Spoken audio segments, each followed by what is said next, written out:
حضرت ابو سعید خدری رضی اللہ تعالیٰ عنہ سے روایت ہے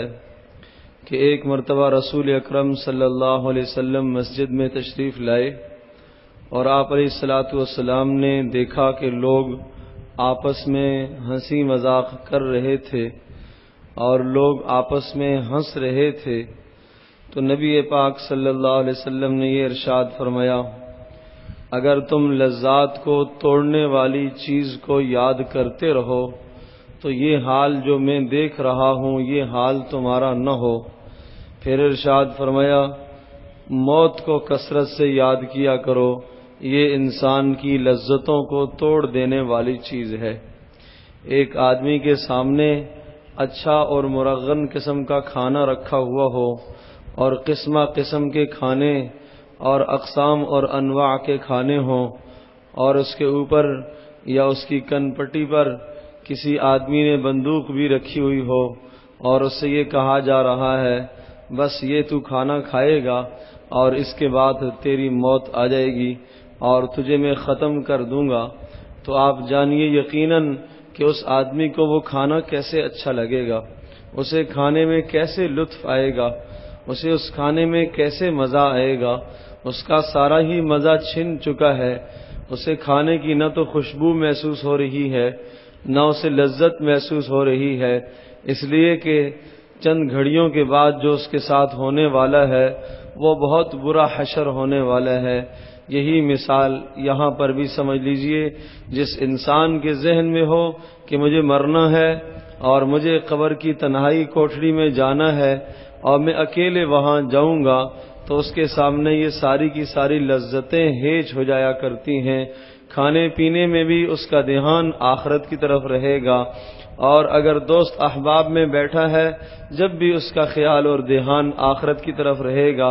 تو آپ علیہ الصلاۃ والسلام نے ارشاد فرمایا،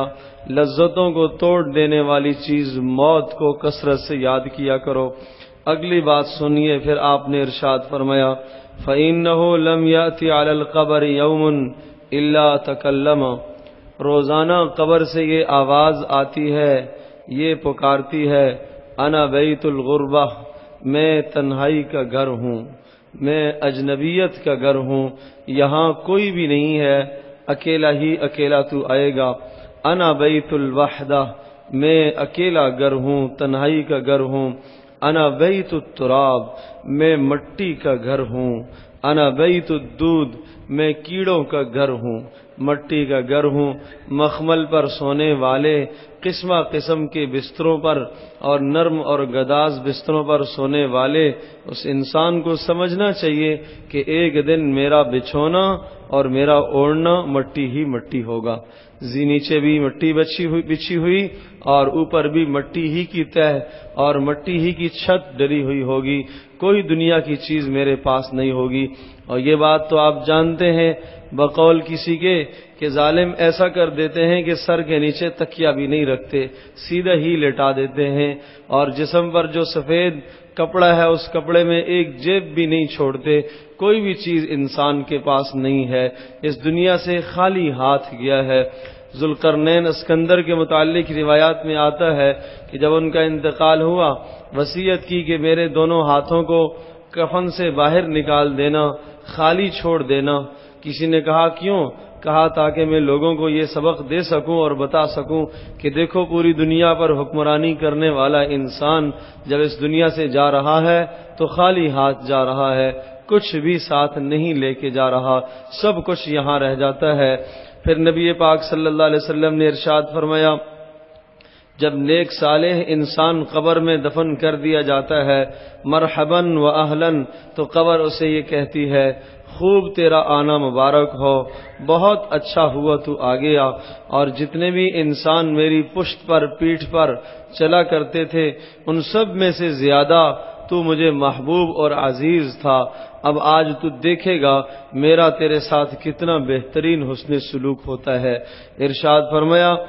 فَيَتَّسِعُ لَهُ مُدَّ بَصَرِهِ، جہاں تک نگاہ پہنچتی ہے وہاں تک اس کی قبر کشادہ ہو جاتی ہے۔ وَيُفْتَحُ لَهُ بَابٌ إِلَى الْجَنَّةِ، جنت کی جانب سے ایک دروازہ کھول دیا جاتا ہے۔ جنت سے خوشبوئیں اور جنت سے قسم قسم کی راحت اور آرام کے اسباب اس کے پاس آنے لگتے ہیں۔ یہ تو اس انسان کا حال ہے جو نیک ہے، جو متقی ہے، جس نے اللہ پاک کو راضی کیا، جس نے نمازوں کا اہتمام کیا، گناہوں سے اپنے آپ کو بچایا، فرائض پر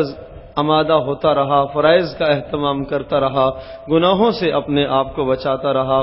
سن لیجئے اس آدمی کا حال بھی جس نے ایسا نہ کیا۔ فَإِذَا دُفِنَ الْعَبْدُ الْفَاجِرُ أَوِ الْكَافِرُ، جب نافرمان انسان کو قبر میں ڈال دیا جاتا ہے، کافر کو قبر میں ڈال دیا جاتا ہے، فقال له القبر، قبر یوں کہتی ہے، لا مرحبا ولا اہلا، تیرا آنا بہت ہی نامبارک ہو، کیوں تو آیا؟ دنیا میں ہی اچھا تھا، میرے پاس کیوں آیا ہے؟ ارشاد فرمایا جب یہ حال ہوتا ہے پھر قبر سے یہ کہتی ہے، جتنے بھی انسان میری پشت پر چلا کرتے تھے ان سب میں مبغوض ترین تو میرے نزدیک تھا اور سب میں تو میرے نزدیک برا تھا، اب تو میرے پاس آیا ہے، دیکھو میں تیرے ساتھ کیا حشر کرتی ہوں، کس طرح سے تمہیں عذاب کے اندر مبتلا کرتی ہوں۔ ارشاد فرمایا نبی پاک صلی اللہ علیہ وسلم نے کہ قبر اس کو بھینچنا شروع کر دیتی ہے، دبانا شروع کر دیتی ہے، ایک جانب کی پسلیاں دوسری جانب کی پسلیاں میں گھس جاتی ہیں، اور پھر اس کے بعد اگلا مرحلہ اسی پر بس نہیں ہے۔ آپ علیہ الصلوۃ والسلام نے ہاتھوں کو ملا کے بتایا، جس طرح سے ایک ہاتھ کی انگلیوں کو دوسرے ہاتھ کی انگلیوں میں ڈال دیا جائے بند ہو جاتی ہیں، اس طرح سے فرمایا اس کی پسلیاں آپس میں مل جائیں گی، جڑ جائیں گی، اور اسی پر بس نہیں ہے، قبر بھی تنگ ہو گئی ہے، ہر جانب سے تنگ ہو گئی، سر کی جانب سے بھی تنگ ہو گئی، پاؤں کی جانب سے بھی سمٹ کے آ گئی اور پہلوؤں کی جانب سے بھی سمٹ کے آ گئی، چاروں طرف سے قبر سمٹ جاتی ہے، درمیان میں یہ پسنے لگتا ہے اور یہ سارے عذابوں کو محسوس کر رہا ہوتا ہے، یہ سب کچھ محسوس کر رہا ہے۔ ہمیں تو وہ مردہ نظر آ رہا ہے، لیکن حضرت محمد صلی اللہ علیہ وسلم نے بتایا یہ قبر کے اندر اس کے ساتھ معاملات ہوں گے، اور یہ بات حق ہے اور یہ بات سچ ہے۔ پھر آپ علیہ السلام نے ارشاد فرمایا کہ اسی پر بس نہیں ہے، اگلا مرحلہ کیا ہوگا؟ فرمایا کہ وَيُقَيَّضُ لَهُ 70 تِنِّينًا، 70 بڑے بڑے سانپ اس پر مسلط کر دیے جائیں گے۔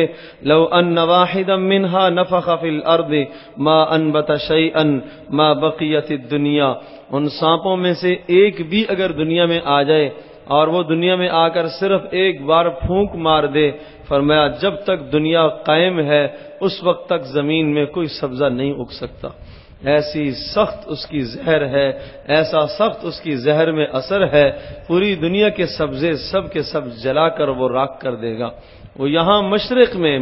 میں اگر کسی قبر سے منہ نکال لے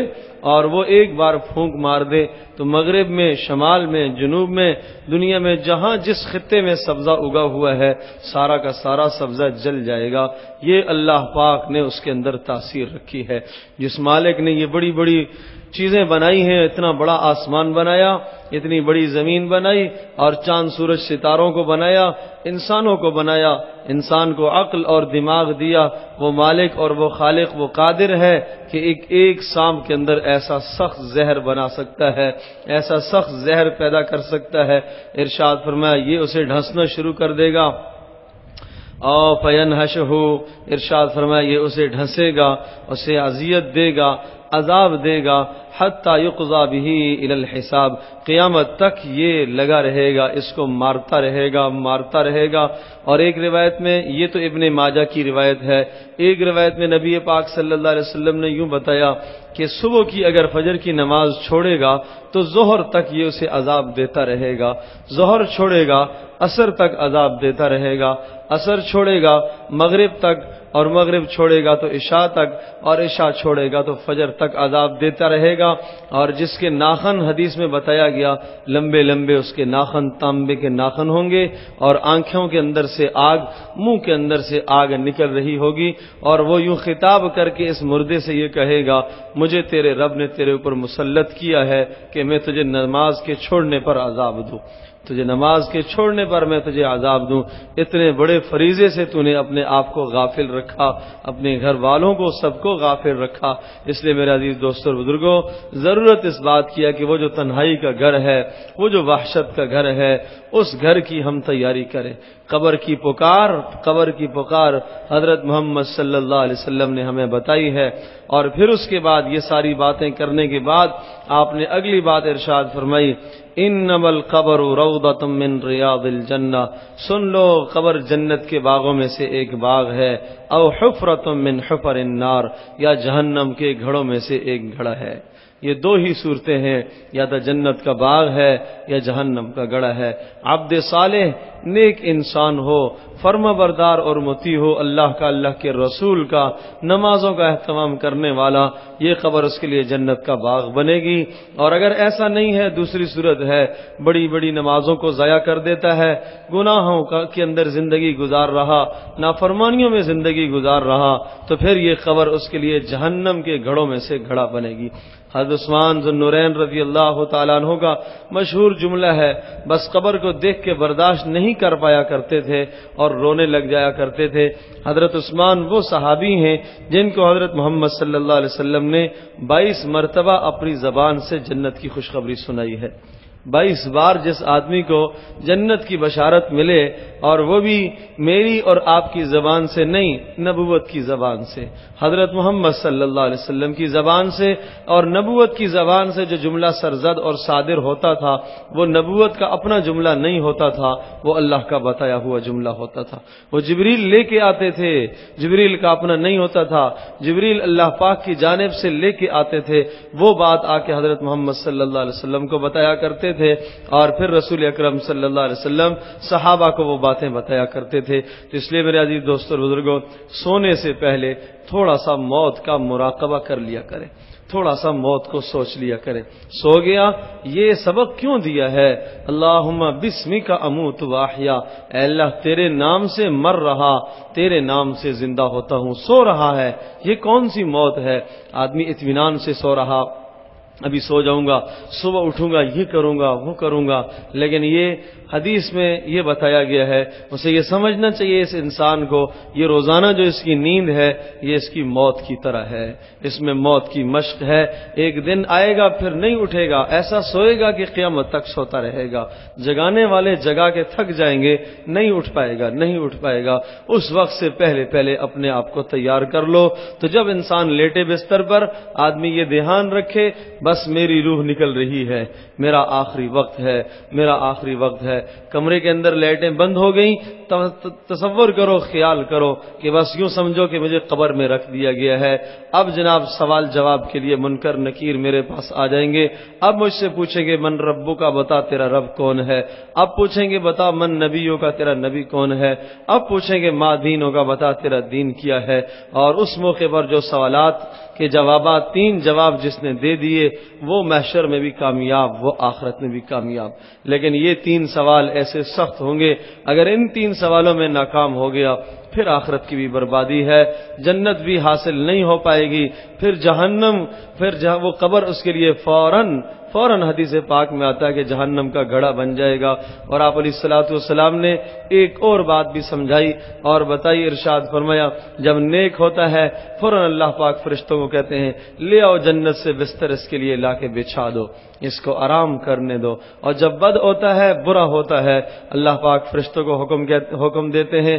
جہنم سے اس کے لیے بستر آگ کا لے آؤ، آگ کا بچھونا، آگ کا اوڑھنا اس کے لیے لے کے آؤ۔ اس نے بڑی نافرمانیاں کی ہیں، اس کو دنیا کی ہر چیز دی ہے، ہر نعمت دی ہے، لیکن اس نعمت کے اندر ناشکری ہے کرتا رہا اور کفران نعمت ہی کرتا رہا، آج یہ نتیجہ اور یہ عذاب دیکھ لے گا۔ اس لیے میرے عزیز دوستوں اور بزرگوں، اللہ کے نبی پاک صلی اللہ علیہ وسلم کی بتائی ہوئی باتیں حق ہیں، سچ ہیں، ان سب باتوں پر ایمان لے آؤ۔ قبر کا عذاب حق ہے، سچ ہے، میدان محشر کے سوال حق ہیں، قبر کے سوال حق ہیں، موت پر حق ہے، کوئی جس سے چھٹکارا نہیں ہے، بس یہ تھوڑی سی زندگی تیاری کے لیے دی گئی ہے اور اس زندگی کو تیاری میں گزارو۔ اور اللہ پاک بڑا رحیم ہے، بڑا کریم ہے، مرنے سے پہلے جب بھی توبہ کریں گے اللہ پاک توبہ کو قبول فرماتے ہیں۔ اللہ پاک ہم سب کے لیے عمل کرنا آسان فرمائے۔